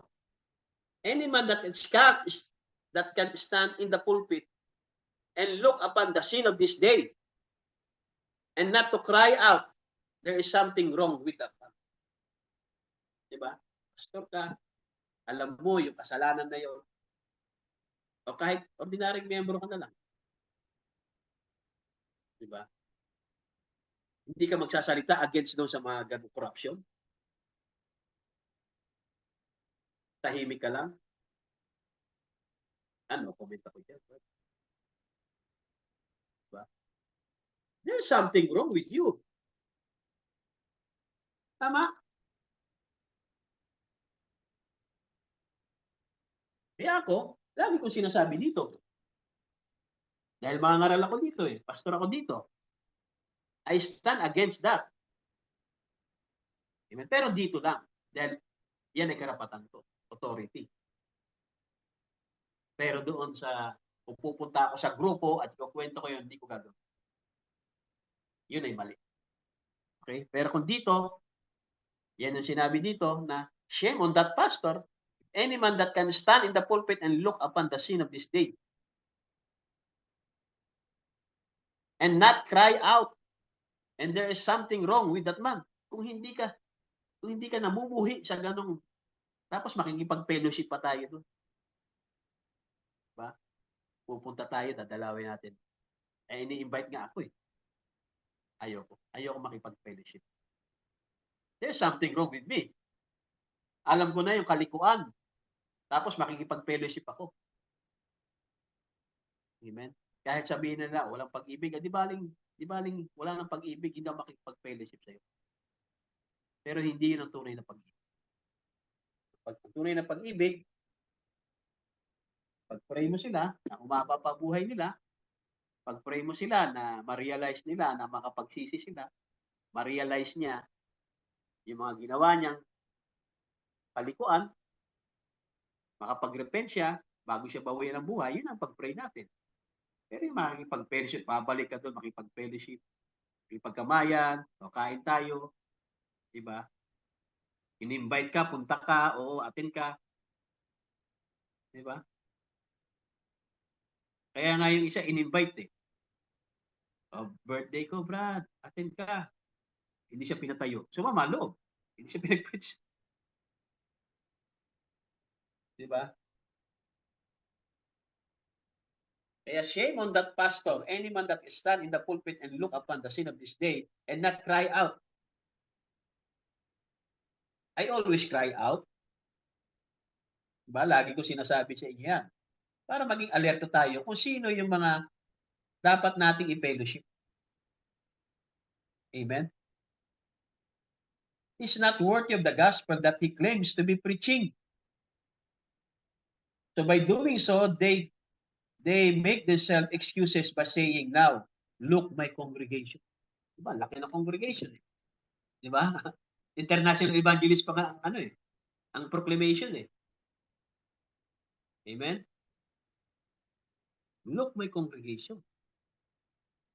Kayo, online lang eh. Wala kayo simbahan eh. Diba? Pwedeng ganun ang ibalik sa atin. Pero I always cry out sa ganung ministro.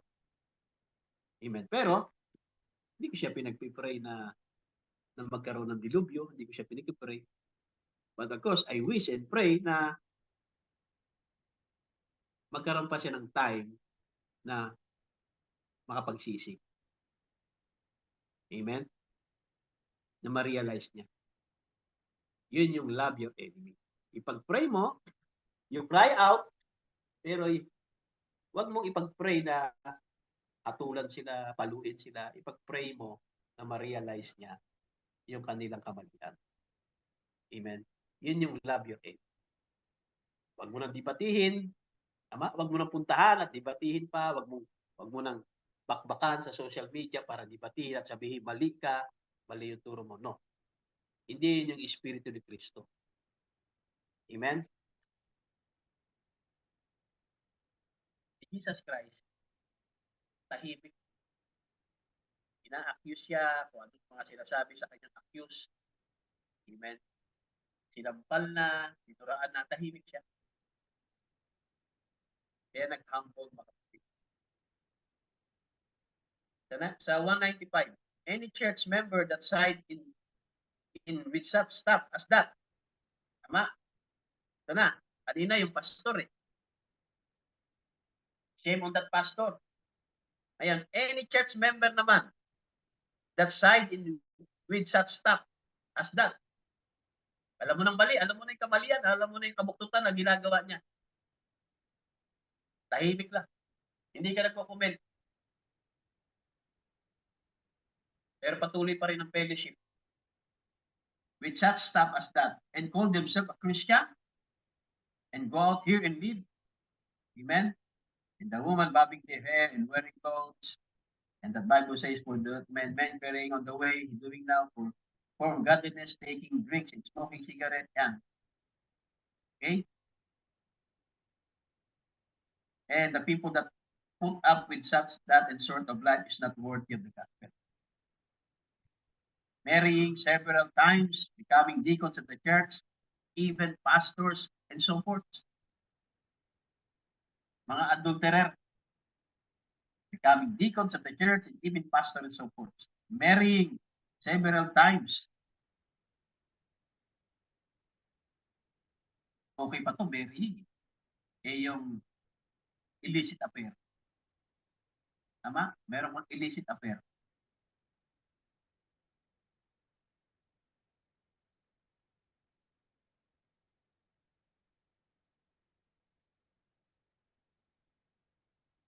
Nata. Na. 270. Ano lang.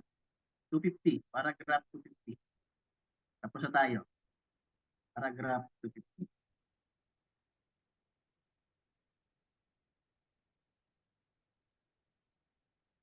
Paragraph 250. Would you call that rich man's life a life worthy of the gospel that he heard, though he was a believer? So yung young rich man, believer din eh. Diba? Professed believer, professed Christian. So he was a believer, could you call kind of life amongst the intellectuals, entertainments that night up there as the sun went down, giving a toast, and maybe some priest saying a prayer up on the top of there, and he had the entertainments and the beggars laying at his gates down there, and he gave his toast and talked about his great faith he had in God. Meron silang meeting. Okay? Pero yung beggar, mga kapatid, ayan o. And he gave his toast and talked about this great faith he had in God, and before daylight the next morning, before the sun could get up, he was in hell. That's right, there is your intellectuals. Okay? Intellectuals, believer. Plus, sa 278 na. Okay? 272. 272. Just as Jesus said to John, suffer it to be so. John, that's right. Okay? But we are the messenger of this day. We are. Ba, hindi lang si Buddy Banham. But we are the messengers of this day. And we got to fulfill all righteousness. How much more ang isang pastor? Tama? Oh, isang pastor, balitaan mo. May babae, mabalitaan mo. Yolanda Pan. Di ba? Eh kung ako yan, pag didimanda ko sila. Akusahan niyo ko ng Yolanda Pan, idimanda ko kayo. Akusahan niyo ako ng may babae ako, ididimanda ko kayo.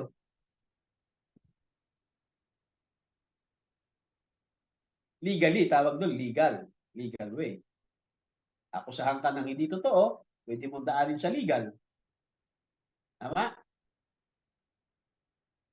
Kaya sabi niya, but we are the messenger of this day, we got to fulfill all righteousness. And if we are the Christian of this day, let's receive Jesus Christ into our heart. And He is the Word. Don't deny any of it. Say it's the truth and place it in your heart. What's the fruit of the Spirit upon you? Yung buhay talaga. Kailangan makita yung fruit of the Spirit sa buhay natin. That He made in the Bible.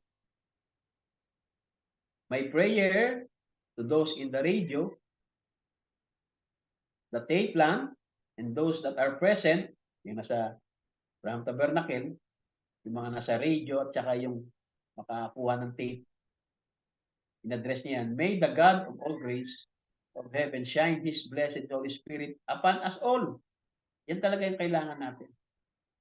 Yung Holy Spirit upon us all.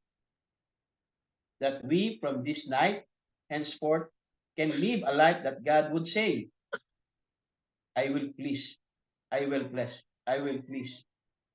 I'm well. I'm well, please.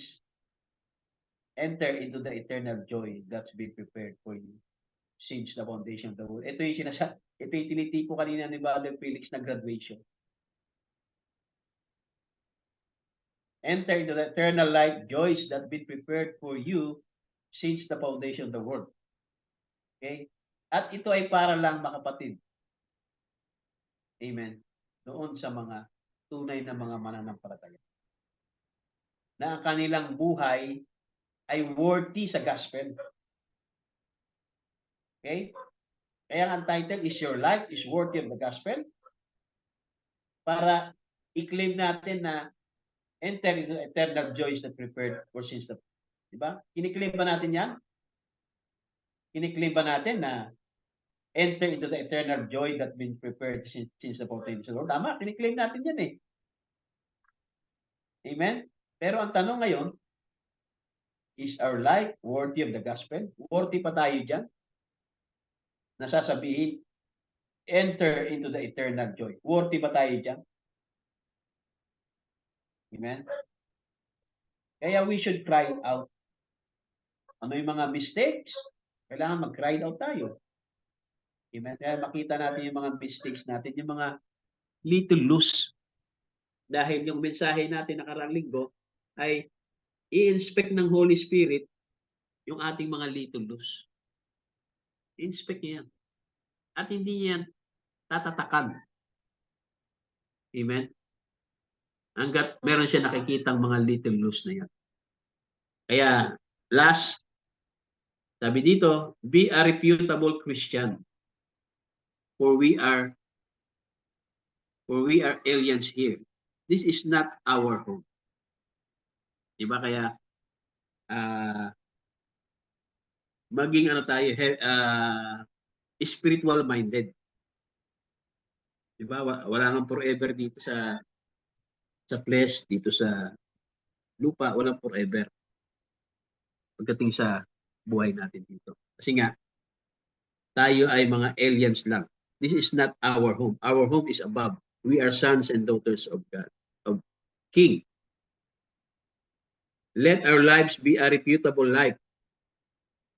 Let us dare live a life that honor the thing that we claim to be a Christian.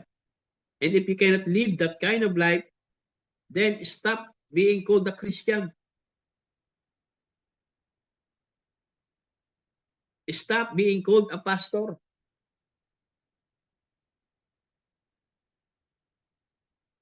Bakit?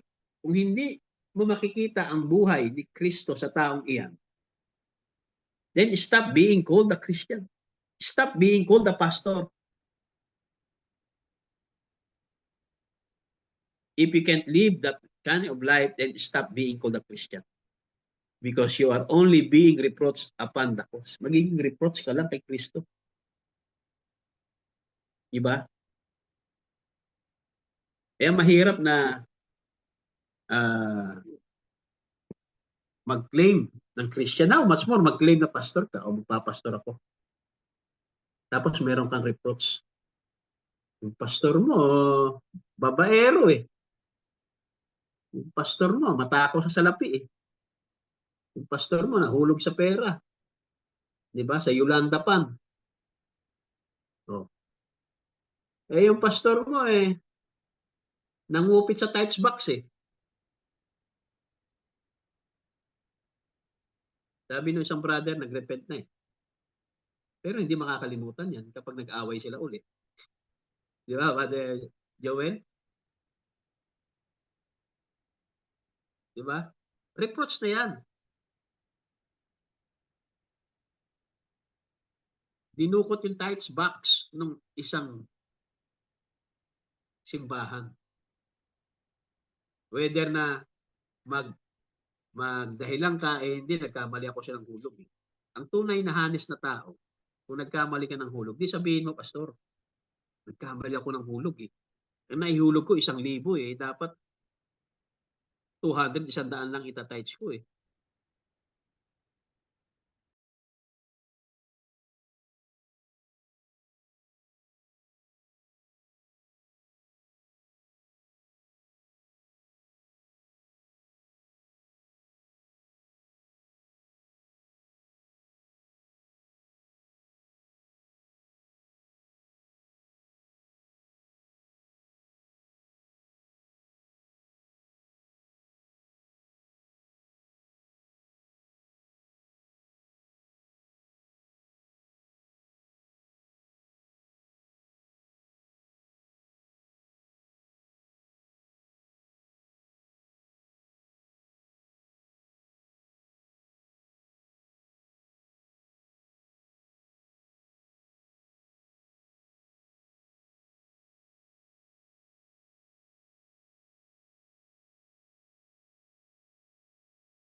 Nawala na pala ako. Bihira yun. Daldal ako ng daldal. Daldal ako ng daldal. Wala na pala. So, God bless you all. Ayun na. 281. God bless you all. Amen. So, yun na. End of recording na. At saka yung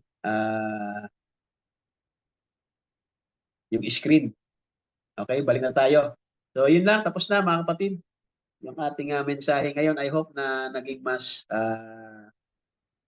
naging sa ating buhay. Amen. Itong mensahe ngayon na our life is worthy of the gospel. I hope sana na mas lalo nating i-check yung ating mga sarili at hindi masama na mag-cry out sa kasalanan. Mag-cry out tayo sa kasalanan. Hindi yung nakakita mo ng mali, okay lang yan. Hayaan mo lang yan. Diba? No comment. Tama? Kailangan marunong tayo mag-cry out. Diba? Sabihin natin na yan ang ginawang kamalian. Amen. Pero yung tahimik lang dahil nga dati ko kasi pastor to eh. Baka bakbakan ako nito. Diba? Cry out tayo. Kaya nga, shame on you, pastor. Diba? Is our life is worthy of the gospel? Amen. Pero hindi natin kailangan silang ipag-pray, hindi natin sila nakalaban, hindi natin sila kaaway. Pag-pray natin sila. Darating ang time, yung pastor na yon na tinutukoy ko, ay ma-realize niya, makabalik siya sa Diyos. Amen? Dahil hindi worthy yung life na yon. Babae, pera, ano pa, kasikatan, hindi worthy yung ganung life. Kaya we should cry it out. Ipag-pray natin. Kung dati yung naging pastor nyo, ipag-pray nyo siya. Pero hindi tayo mananahimik na hindi natin ika-cry out yung mga ganun. Lalo pagdating sa pera. Kaya hindi chismis yun na yung isang pastor, dumirekta na doon. Dumirekta na siya. Dahil sabi, huwag ka nang dumaan doon. Ang ginawa niya, dumirekta ka na ayon. Pinadala siya ng 250,000. Diba? Kaya buti na lang, iba na yung pastor doon, Brother Joel. Nag-retire na yung unang pastor. Kaya bago na yung pastor doon sa Amerika na yun na hinihingian nila. Amen. Kasi ang ginagawa ng pastor na yan, kapag dumating yung pera, babawasan ng tithes. Ang matindi, 40% pa. 30% at 20% pa. Biro mo yun, love offering ng church ng Amerika yon doon sa isang church dito sa Pilipinas. Pagdating, dadaan kasi sa kamay niya eh. Yung pera, dadaan sa kanya, siya magbibigay doon eh. babawasan niya yun ng tithes, ang matindi 20% pa. Is your life is worthy of the gospel? We cried out. I cried out lagi. Di ba? Pero hindi natin kailangan itong isa publiko, bakbakan sa Facebook. Amen. Kina-cried out natin.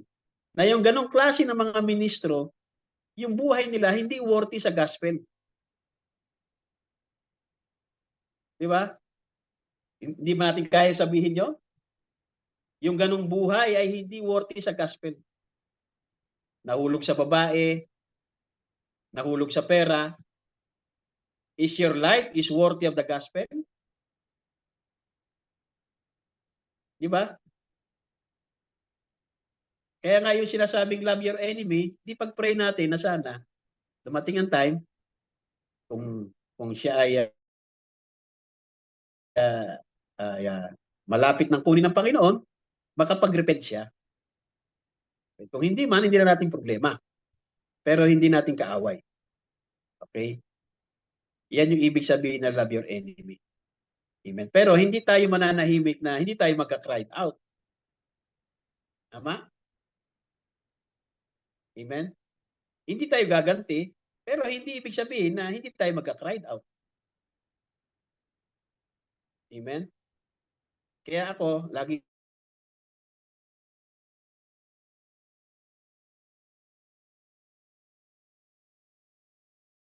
kasi kina-cried out natin